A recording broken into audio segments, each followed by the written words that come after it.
क्योंकि कुरान में लिखा है, कुरान में लिखा है टीवी देखना भी हराम है, और तुम टीवी पर आकर जूता दिखा रहे हो। अबे तेरी ये औकात, तेरी ये औकात।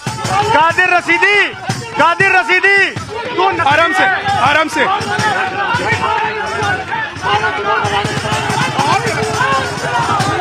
जय हिंद दोस्तों, जय श्री राम। दोस्तों आइए एक बार देखते हैं इस वीडियो को। यानी कि एक मौलाना है जो डिबेट में यानी कि पब्लिक को जूता दिखा रहा था और पब्लिक ने किस तरह से उस मौलाना को धो दिया है। एक बार आइए इस वीडियो को देखते हैं।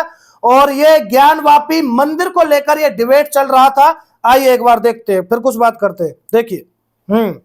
आप असली मौलाना, देखो जूता दिखा रहे हैं, आप असली मौलाना नहीं हो, क्योंकि कुरान में लिखा है, कुरान में लिखा है टीवी देखना भी हराम है, और तुम टीवी पर आकर जूता दिखा रहे हो।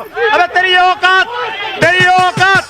कादिर रशीदी, कादिर रशीदी, तू आराम से, आराम से।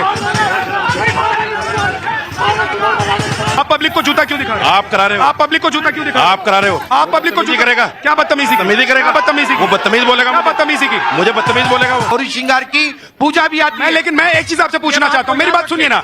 आप ही लोग बोलते हैं ना टीवी पर बैठकर जो ज्ञान देते हैं आप लोग, बिल्कुल, कि जहाँ पर पूजा होती है वहाँ पर नमाज नहीं पढ़ सकते। सही बात। तो अभी पढ़ने को कैसे तैयार हो गए? नमाज आज से नहीं हो रही, सदियों से अरे हो रही कभी से भी हो रही है। कभी से नहीं, तो पहले वहाँ सदियों से हो रही अरे है। तो सदियों पहले मंदिर का प्रमाण मिल गया। आपको क्या मिल गया? हाँ मिला है ना, एसआई रिपोर्ट ने बताया।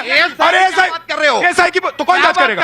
आप जाएंगे जांच करने? अरे आप कोर्ट अटैच करा क्या? देखिए मुझे ये बताइए, एक सेकंड, मुझे ये बताइए कि जांच भी यही करें, जज भी यही बन जाएं, रिपोर्ट भी यही लगाएं, मंदिर भी कहें कि चलने वहां पे पूजा कर लीजिए और मस्जिद पे जाएं, और यही बताएं कि भाई साहब जब पूजा होगी वहां पर हम नमाज नहीं पढ़ सकते। सही बात। सबसे पहले तो मैं जो मौलाना साहब अभी आपको सर्टिफिकेट बांट रहे थे कि आप पत्रकार, अरे वो पहले चैनल खोलेंगे तभी उनको सर्टिफिकेट में दिखाऊंगा ना। सही बात। अरे उनको सर्टिफिकेट में कैसे दिखा दूं? मैं तो जिस चैनल में जाता हूँ काम करने के लिए उसको सर्टिफिकेट दिखाता हूँ। क्या तो बात पहले है? मौलाना साहब चैनल खोलें, उसमें मुझे नौकरी दें तो मैं इनको सर्टिफिकेट दिखाऊं। सही बात। मैं मौलाना साहब को ना अलग अलग चैनलों पे अलग अलग डिबेट पे देखता आया हूँ। एक तो बेद कुतर्क बातें करते हैं, कभी इनके पास तर्क नहीं सही होता। बात। अक्सर बिना तर्क की बातें करते हैं, लड़ते भी हैं, बहुत बदतमीज टाइप के हैं। अब मैं दूसरी बात कहता हूँ, भाई साहब ये तो पत्रकार है, आप असली मौलाना, देखो जूता दिखा रहे हैं, आप असली मौलाना नहीं हो, क्योंकि कुरान में लिखा है, कुरान में लिखा है टीवी देखना भी हराम है, और तुम टीवी पर आकर जूता दिखा रहे हो। अबे तेरी ये औकात, तेरी ये औकात। कादिर रशीदी, कादिर रशीदी, तू आराम से, आराम से।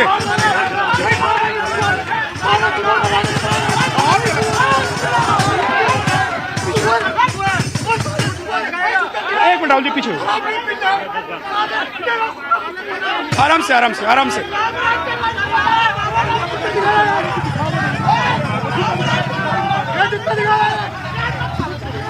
रशीदी साहब गुंडागर्दी करने आए। देख लीजिए आप करा रहे हो दोस्तों, गुंडागर्दी। आप गुंडागर्दी करेंगे? आप करा रहे हो ना। आप गुंडागर्दी करने आए? आप करा रहे हो। आप पब्लिक को जूता क्यों दिखा रहे हो? आप करा रहे हो। आप पब्लिक को जूता क्यों दिखा रहे हो? आप करा रहे हो। आप पब्लिक को बदतमीजी जूता करेगा। क्या बदतमीजी की? बदतमीजी करेगा, क्या बदतमीजी की? वो बदतमीज बोलेगा, तो वो जूता बदतमीजी की। दिखाएगा। मुझे बदतमीज बोलेगा वो। एक मिनट आराम से, आराम से, आराम से, आराम से। मैं आप लोगों से रिक्वेस्ट कर रहा हूँ, प्लीज प्लीज शांत हो जाइए, प्लीज शांत हो जाइए, प्लीज प्लीज। मैं रिक्वेस्ट कर रहा हूँ आप लोगों से, शांत हो जाइए, आराम से, आराम से। साजिद रशीदी को आप यहाँ से ले जाइए शो से।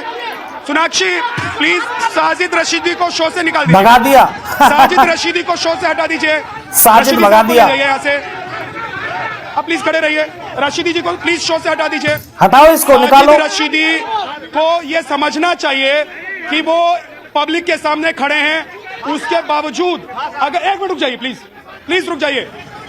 सोनाक्षी, सोनाक्षी साजिद रशीदी को पीछे कर दीजिए। अब मैं साजिद रशीदी के पास नहीं जाऊंगा, आप लोग शांत रहिए प्लीज। साजिद रशीदी अब पैनल में नहीं है, ठीक है, ओके। साजिद रशीदी अब पैनल में नहीं है, आराम निकाल से दिया। डिबेट करने आते हैं, आराम से बात करते हैं। राहुल भाई देखिए, वहां पर पूजा की इजाजत मिल गई है, लेकिन काशी में क्योंकि हिंदू जो लोग हैं या सनातनी जो हैं वो ये चाहते हैं कि विश्वेश्वर महादेव का मंदिर हो, तो उसके लिए वो प्रयास कर रहे हैं। लेकिन जो पहले कहते थे कि जहां पूजा होती है वहां नमाज नहीं कर सकते, वहां हम नमाज के लिए भी तैयार हैं और पूजा के लिए भी तैयार हैं। देखिए, इस पूरे मामले का समाधान लेके माहौल यहाँ पे घर में मैं एक ही चीज कहूंगा, इन पूरे मामलों का समाधान या तो वार्ता से निकलेगा या तो संविधान से निकलेगा। इसका समाधान हम लोग किसी तीसरे रास्ते से नहीं। तो निकल तो रहा है। माननीय सुप्रीम कोर्ट के 5 सदस्यीय संविधान पीठ ने राम मंदिर को लेकर क्या निर्णय दिया, जरा उसको गंभीरता से देखने की जरूरत है।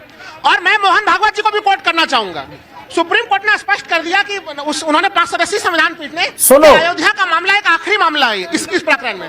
फिर जो तमाम जो देश की आजादी के समय का मामला है वो उसको उसी जगह पर स्थिर रखा जाएगा। और देखिए, मुझे याद है मोहन भागवत जी का वो बयान भी कि हर मस्जिद के नीचे मंदिर खोजने के प्रवृत्ति से भी हिंदू समुदाय को बचना पड़ेगा। इस देश में सर्वधर्म नहीं तो सनातन, देखिए आप भी हिंदू हैं और ऐसा नहीं है कि हिंदू या सनातनी लोग, मैं आ रहा हूं, एक सेकंड रुक जाइए। और प्लीज जो आप लोग यहाँ पर आते हैं इस कार्यक्रम में शामिल होने के लिए, मैं उनसे रिक्वेस्ट करता हूं, अगर आप लोग मेरी इज्जत करते हैं, मेरा सम्मान करते हैं, तो यहाँ किसी भी तरह से माहौल नहीं खराब होना। सही बात। क्योंकि मैं इसीलिए आता हूं, मैं आ रहा हूं, मैं आप लोगों के लिए आता हूं और आप लोगों को मेरा साथ देना पड़ेगा, सहयोग करना पड़ेगा, तो ही शो चलेगा। इसलिए शांति बनाए रखें। देखिए, जो मेहमान या जो लोग यहाँ पर आकर खराब व्यवहार करेंगे, मैं उन सबके पास जाऊंगा नहीं। सही बात। ठीक। देखिए, बहुत शर्मनाक। पहले तो मेरा सभी से निवेदन है, भारत माता की जय और हर महादेव। महादेव। देखिए, ये आज का दिन बहुत बड़ा दिन है मेरे मित्रों। आप लोग शांति से रहिए। एक एक धर्मस्थल हम संविधान से वापस लेंगे, कानून से वापस लेंगे। हमें जरूरत नहीं है दूसरे हटखंडों की। हमारे देश के संविधान में इतनी शक्ति है, कानून में इतनी शक्ति है कि देश के बहुसंख्यकों को हमें न्याय मिलेगा। नरेंद्र मोदी बैठे हैं, योगी आदित्यनाथ बैठे हैं, आप चिंता मत कीजिए। और एक बात देखिए, ये बदतमीजी कर रहे थे। अब रुक जाइए, एक मिनट रुक जाइए। 1993 तक वहां पे पूजा होती रही। श्रृंगार गौरी मां की तुष्टीकरण की राजनीति में बिगड़ किसी लिखित आदेश के वहां पर पूजा रोकी गई, बैरिकेडिंग की गई। आज जिला न्यायालय ने वही तो डिटेल्स निकलवाई कि भैया बताओ किस आधार पे आपने रोका। सही बात। लेकिन एक मिनट देखिए सर, एक बात यहाँ पर बड़ी क्लियर है, गौरी श्रृंगार को रोकने वाला कोई मुसलमान नहीं था। ठीक है, सरकार ने बंद कराया था। एक सेकंड, लेकिन मुझे पूरा कर जल्दी से। देखिए, वहां पर आज जो कोर्ट का फैसला आया है, उसको कुछ असामाजिक तत्व, ये लोग पूरे मुस्लिम समाज को भी अपमानित करते हैं। ये मेरा फैज भाई भी मुस्लिम समाज से है, लेकिन ये इस मिट्टी के लिए जिएंगे मरेंगे।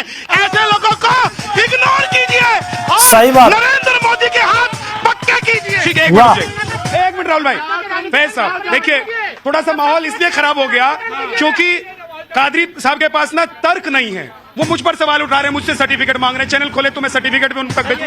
अच्छा, माफ कीजिए, हाँ ठीक है।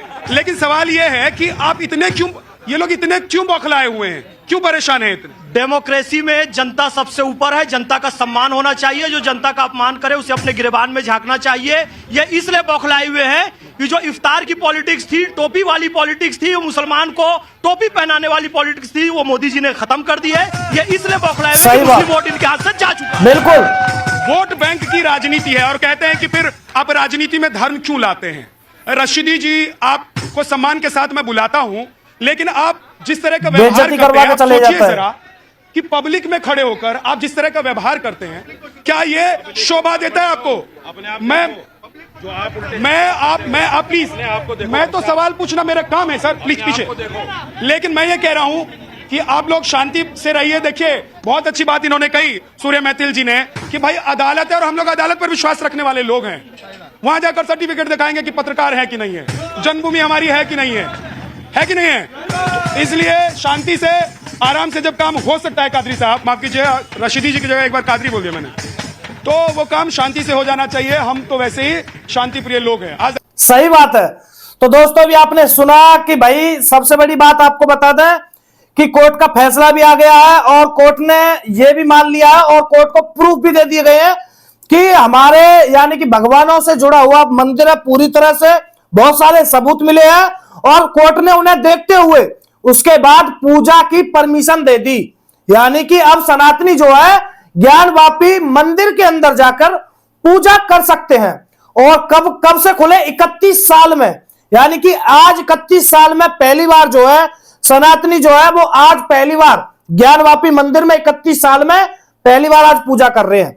यह सबसे बड़ी बात है। और दूसरी बात, बंद किसने कराई थी, किसकी सरकार ने कराई थी? यानी कि बंद कराई थी मुलायम सिंह यादव ने। जी हां, मुलायम सिंह यादव की सरकार ने बंद कराई थी। यानी कि पूजा जो करनी थी उसमें ज्ञानवापी में जो पूजा चल रही थी 1993 में, ये बंद कराई थी पूजा वहां पर। यानी कि जो आज अखिलेश यादव है, उनका जो पिताजी है जो चले गए, निकल गए, भगवान ने बुला लिए, क्योंकि ऐसे नरकी को तो भगवान बुला ही लेते हैं। लेकिन सबसे बड़ी बात यह है कि मुलायम सिंह यादव की सरकार में पूजा पाठ वहां पर बंद हो गई थी, ज्ञानवापी मंदिर के अंदर। आज 31 साल बाद हमें हमारा मंदिर मिला है और पूजा चल रही है। दोस्तों ये सबसे बड़ी बात है। और आप देखिए, जब ये मंदिर है, ये क्लियर आपको दिख रहा है, नीचे से पूरा मंदिर है, आप देखिए, ऊपर से अलग से ये बनवाया गया है। कहीं ऐसे मस्जिद थोड़ी होती है, देख लीजिए, ये अलग से बनवाया गया है और अलग ही दिख रहा है। ये तो क्लियर दिख रहा है कि मंदिर के ऊपर मस्जिद को बनवाया गया था इन लोगों के द्वारा। लेकिन आज कहीं ना कहीं कोर्ट का जो फैसला आया और कोर्ट ने माना और कोर्ट ने कहा कि पूजा चालू करिए, पूजा चालू कर दी। पहले हमें राम मंदिर मिला 550 सालों की लड़ाई लड़के, और अब हमें यानी कि कहीं ना कहीं काशी भी मिल रहा है।